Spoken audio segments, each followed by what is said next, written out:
Sinners. Sinners, Sinners, Sinners. The film that everyone is currently talking about, and rightfully so, because it is just that good. Sometimes a film will come out and will be so hyped up by everyone who's seen it that by the time you actually get round to watching it, it doesn't quite have the same effect.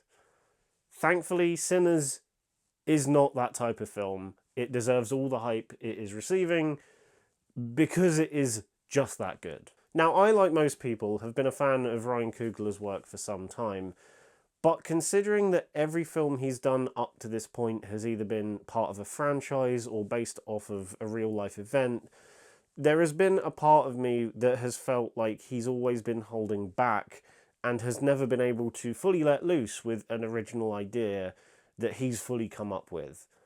Thankfully, Sinners is just that, and this is his 5th film, I think, and the fact that we're actually only just now finally starting to see what he can do with an original idea and full creative control is kind of mind-blowing, because it's usually the thing that filmmakers start their career with. But the fact that we're getting this 5 films down is very interesting, and it again also shows that he kind of was holding back with the stuff he's previously made, because seeing his full creative control unleashed onto the big screen was honestly so relieving to watch, because you could tell he was just making the most of what he had at his availability, and that he's really trying to put his own unique stamp on the sort of genres that he's playing with in this film. There is honestly a lot to love about Sinners. One of my favourite aspects of the film is how seamlessly it transitions from one thing to the next that, handled by any other director, would probably feel like very jarring shifts, but in Ryan Coogler's hands just feel like a natural progression of the thing you're watching, which is a very hard thing to do.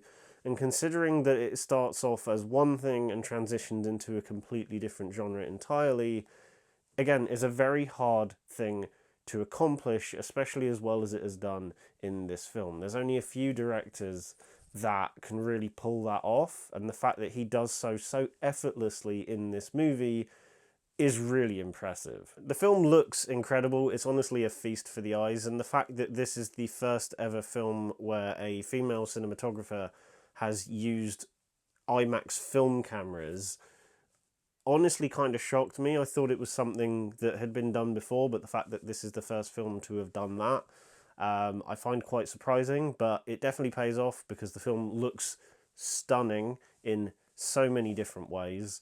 The music of this film as well, my god, the music. Ludwig Göransson is very quickly becoming not just one of my favourite composers working today, but I think he is starting to amass a very big fan base, especially in the film community, especially with his work on Tenet and Oppenheimer, and now with this, he is really proving himself to be a very unique voice when it comes to film scores.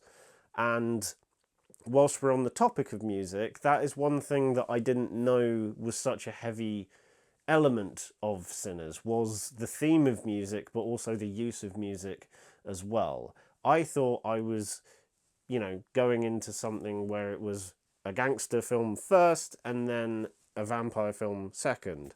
And yes, you do get that, but one of the core thematic elements of this film that rises up at multiple different points is the theme of music over a generational period. Yes, it is set in the 1930s in Mississippi, but there are many elements throughout this film where, through the power of music, the film itself almost kind of transcends the rules of time itself.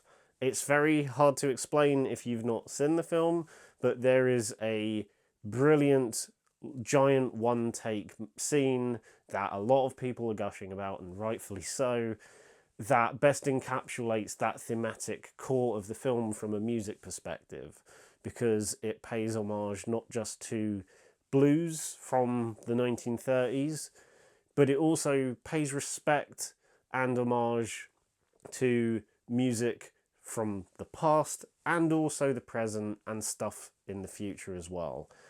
Again, it might sound really weird if you haven't seen the film, and I think that's what impressed me about this film the most, is that on top of, being a Mississippi sort of gangster film with vampire elements, the film is also trying to do a lot of other things all at the same time. It's got the musical thematic core to it. It's trying to pay respect to a variety of different cultures all in one go. Plus, there's all the story elements, plus, there's all the individual character arcs and the character stories. And again, under any other director, these all could fall apart.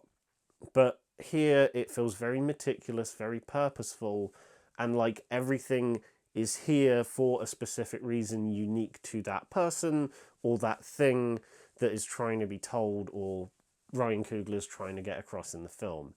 And I really did appreciate that. I really liked the fact that he took time out in the runtime to give these things and these people and these different thematic elements their own time to shine.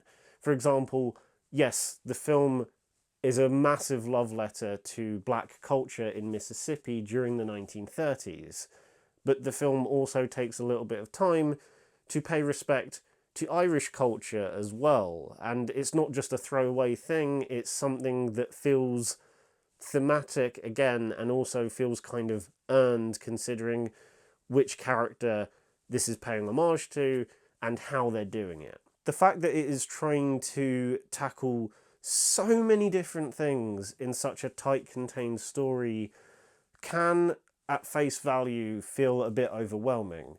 But again, Coogler gives each of these things their own, moment to shine or a certain way that they get integrated into the story that makes them work. And the main reason why they do work, on top of the cinematography, the direction, and the music, is the performances. Every single person in this film is working on top form, especially Michael B. Jordan, who gives a brilliant dual performance as Smoke and Stack. He's honestly fantastic in this film. I've loved him ever since I first saw him in Chronicle back in 2013, I think. And this film is probably the best showcase of his acting abilities I've seen in quite some time. Yes, he's great in Creed. Yes, he's great in the Black Panther films.